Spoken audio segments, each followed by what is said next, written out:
Really good culture win for us as an organization. We shot ourselves in the foot in the first half, didn't really give ourselves a chance. Guys rallied back, and coaches came up with really good plans at half. I was proud of them.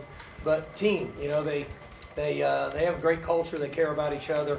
It's important to them, and this win is a credit to that. In the fourth quarter, we were 170 yards offense to 1 for Texas. So it's a credit to Rob Glass, credit to our conditioning, credit to our players and their willingness to play right till the end of the game. So, when you look at it, first time this year we averaged four and a half yards a carry, rushing the football. That's not counting the yards we lost, so it might have been more than that. Could have been at 4, 6, something like that. So you always have a chance when you're averaging over 4.5 yards a carry. Got 82 offensive plays to their 60. So we were able to keep them on the field. Obviously, my guess is that could have been an issue in the fourth quarter. We roll a lot of guys on defense to stay fresh. I think that helped us.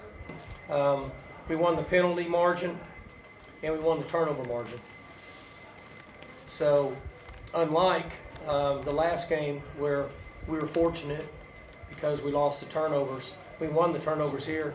And then obviously, JT, he just seems to be around the ball, and when he touches it, he gets a chance to score. So that was a great defensive playing call by Jim Knowles. They felt like that was the route they were going to, and that call they have allows him to sit back and hang and then undercut the throw. So a lot of credit on that goes to Jim, and then obviously for JT executing that play. At that time, we needed a lift. We had fizzed out and kicked a bunch of field goals and weren't functioning very well. So we needed a lift at that time, and it was a big one for us. 6 of 17 on third downs. We ended up getting better on third downs as the game went on. Not bad, playing down here on the road. So good win for us. Like I told the guys, they get a chance to enjoy this. They'll be home in time to enjoy it with their friends, family, and whoever else. Then we got to go to work tomorrow. So we got another road game, and they're not easy. We got to get back to work, and unfortunately, after midnight, this one's over. We got to go to the next one. Mike, you talked about the adjustments in the second half. You got the running game going great. What'd you do to get that running game with Warren going? We changed the direction we're setting the formation. We set it more into the boundary. Gave us the cutbacks, as you can tell, allowed us to rush the ball and get natural creases and cutbacks. Made a big difference. And then obviously 7 made some cuts. There was times that they had a guy there and he make a cut and make a play, and he had 198 yards rushing. So he made some plays, but mainly the way we were setting formations. Mike, we ask you every game, it seems, about just how well the defense does things and gives you guys a chance. This is another opportunity. They get the touchdown right out of the gate in the third quarter, and then they didn't make a first down after that. I know. After up 24-13. Crazy. They're just playing good. I have to go back to, their culture's good. They like each other, and the other thing is they're really mature. And there's a lot of years and a lot of games of experience on that field. It makes a huge difference, particularly when you come into a hostile environment and trying to play. They didn't flinch, and they were. It's a good offense now. I'm just telling you, they're a really, really good offensive team. I felt like that we were going to have to score. I told Casey and them it's going to take 31 to 35 to win this game, in my opinion. And I'm shocked that we could hold them to 24. You call this a culture win. You guys have won 6 of 7 here. What's the culture like? How have you been able to do that over these years in Austin? Well, they're not scared of anybody. We talk a lot about no fear, no frustration, no fatigue in everything we do. They're not scared to go play anywhere. We have a lot of experience on defense. Guys that, doesn't faze them. They just go play, and that's what you're talking about, right? They had $100,000 here today, and we only had 82 players. So you have to be able to prepare them and let them prepare themselves to be in a hostile environment and not faze you. You have to give them credit. I mean, on paper, they're, if they just grade us out on paper, they're better than us on paper. If that's the way people grade it out. But they prepare well, they focus, they're disciplined for the most part. I think we only had one procedure penalty, right? And I think just one procedure penalty, playing in front of 100,000, pretty good. So they're just focused and they get it, and they're not fazed by much. Do you say on paper, do you use that when you're trying to motivate the Yeah. team? And No, we talked about that in Monday in the press conferences. How many of our guys have been offered a scholarship from them that are on our team? I still don't think it's any. I think the answer is 0. But I'm just saying on paper, it is what it is. I mean, we call it like we want. That's what people think. But they don't worry about it. And I don't use that as to try to fire the guys up, because I don't think it matters. Mike, how do you think Spencer played? He missed some throws, but we didn't protect him. So it's really hard to evaluate a quarterback when you don't do a good job of protecting him. I didn't think we protected him very good at all. So he missed a few throws, but I mean, when you're concerned about pressure coming consistently, which it was at times, it's just tough to play. That part I know because I've been at the position, and I know how that feels. So he rushed the ball. He did a good job with decision making, in my opinion, most of the time. He made some throws when he had to, and his numbers won't look as good, 19 to 32, because of pressure. Does he kind of embody the toughness you talk about coming on the road and fighting through some of those, no protection and things like that, to be able to fight through and make things happen? Yeah, the other advantage you have with him playing is he doesn't care what he plays either. He doesn't make a difference to him. He just plays. He's like the Tasmanian devil. He just keeps playing. He runs the ball, screws up, does it again, go run, and just keeps playing. And people don't faze him. He's tough. He doesn't worry about getting hit. He just keeps playing.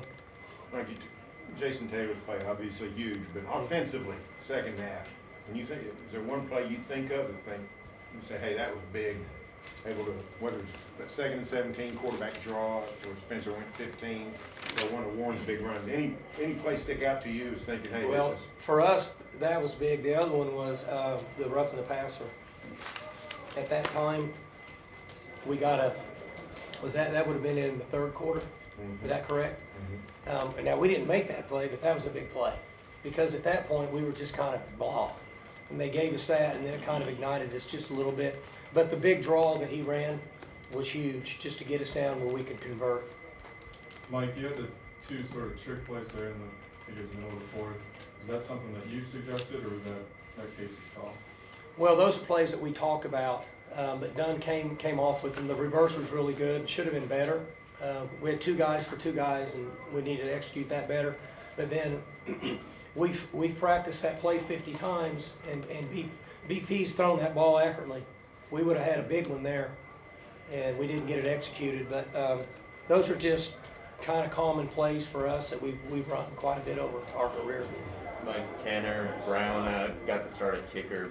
What sort of is the process there this week, and see the guy going forward? He's been really good, yeah. So as of now, his times are good. His elevation's been good. At the end there, when he's trying to kick for the lead, there's a lot of pressure, and he's executed so far. Our snaps have been good. Tom's been good with the holds. Our protection's been good, and so moving forward, he would be the guy based on the success he's had at this point. What was the key to adjusting to Bijan a little bit? You really shut him down that second half. And, the first half, he had 3 touchdowns. The running back? Yeah. I mean, you would have to ask Jim the details. I would hate to speak for him on the details that they made adjustment running wise. And I told you guys this on Monday, in my opinion, he's going to get his yards. He's a good player. But we minimized it in the second half, and they did a couple things up front. And I know they had one adjustment on the second level, and you would have to ask him. I mean, it's over my head on that side of the ball for me to be able to really talk intelligently about it. I know what it is, but he would probably give you a better idea. You spoke about Brock's toughness, getting back on the field, which he was today. Not only that, but squeezed them, made a couple of big plays. I think on the series where they went 4 and out. on the 4 downs, last 2 plays. That's, and you talk about a kid's toughness, but then he's not only on the field, he's impacting. Well, and the play he made at the end, I think, I saw it, I think he submarined the pole guy, right? And blew the whole thing up, you know, and he's playing with I mean, his arm is back to normal, but it's still sore. I mean, it's really painful. And he's one of those guys that loves to play. You know, he's coming back next year, and he's going to play again next year. Then he'll donate his body to science. But Brock loves to play, and he's going to continue on with his master's degree, and he's going to come back and be a heck of a leader for us. But you're exactly right, that was a huge play. And him coming back is a big deal. I tell you, the other one is there was an important time when number 30 got a sack too. I don't remember the situation, but in my brain, I just remember this is a big deal. That's pretty good for a freshman down here like that, to beat a guy and make a big play like that. And then obviously Tanner, you know, securing the ball. I told the team, you know, I was trying to tackle him myself before they did. I was wanting to go down. He said he knew what he was doing, but I told him I'd recommend you not know what you're doing and go down. It made me real nervous because, you know, you always see the strip and the other team gets it and you're like, wow. So, but things went the right way, you know. You know, they chose to let us score, which at that time we had an idea they were going to do it, but you got to score. I mean, they could have used their timeouts and forced us to kick a field goal. So now you're only up by 4. So people say, well, yeah, take a knee on the 1 and run it in. With the 2 timeouts and all that, that's great if you run it in. If you don't run it in, it's not good. So, and then, you know, we have to have faith in our defense. Our defense has proven to us that we should have faith in them. Going back to the defensive line, do you think that was a unit that got stronger as the game went on? We felt like that if we could withstand the blows to the latter part of the 3rd and 4th quarter, that we would have, that we could get back to, they're bigger than us up front on both sides of the ball, okay? So we felt like if we could get to the middle of the 4th quarter and be in the game, that we could start to even some of that out. For most of the year so far, you guys have scored in the first half and kind of struggled to score in the second half. Was it nice to kind of see the offense not get too hard on itself and be able to rally around that 4th quarter especially? You know, I wish I had some good answer for you, but it's frustrating. And the one thing that I'll say that I'm fairly certain of is coaches get frustrated with discussions and the players get frustrated amongst themselves, but they didn't show anger and frustration, which affects you as a team. They didn't do that. But it's not like during that time that there's not frustration. It's just a matter of when it's done, it's done. It's over. Nothing we can do about it. Okay? We need to just move forward. That's where they've done a really nice job, coaches and players. Because it looks good from you to the parents, but on the headset, it's frustrating. And it's frustrating with the players. But they don't take it to the field. That's where we're making our strides. You mentioned Jalen took the biggest strides through your conditioning program whenever he got on campus. Did you envision this, though, out of him, what you've seen this season? He's going to, I'll be shocked if he doesn't play on Sundays. I mean, that's just my opinion. I mean, he's 220 pounds and he's humble. He's unselfish. He loves his teammates. He's durable.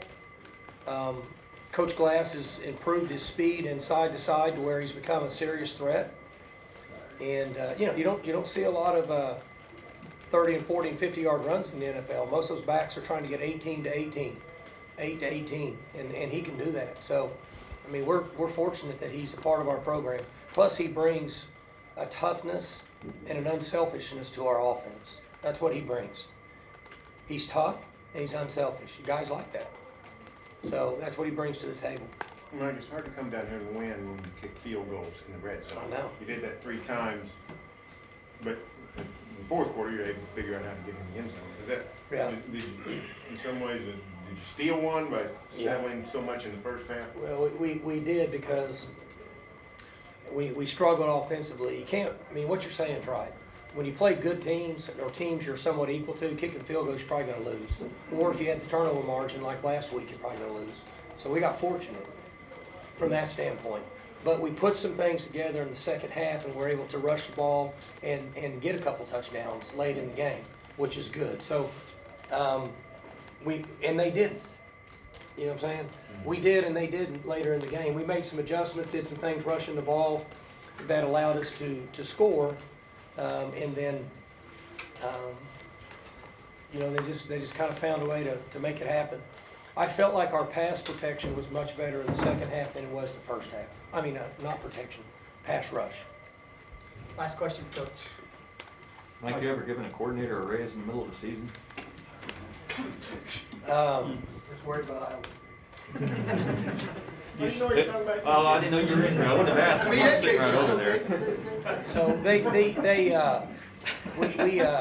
we've got a fantastic president, and we have a fantastic athletic director that understand the importance of football, and the guys on our staff are going to be well taken care of.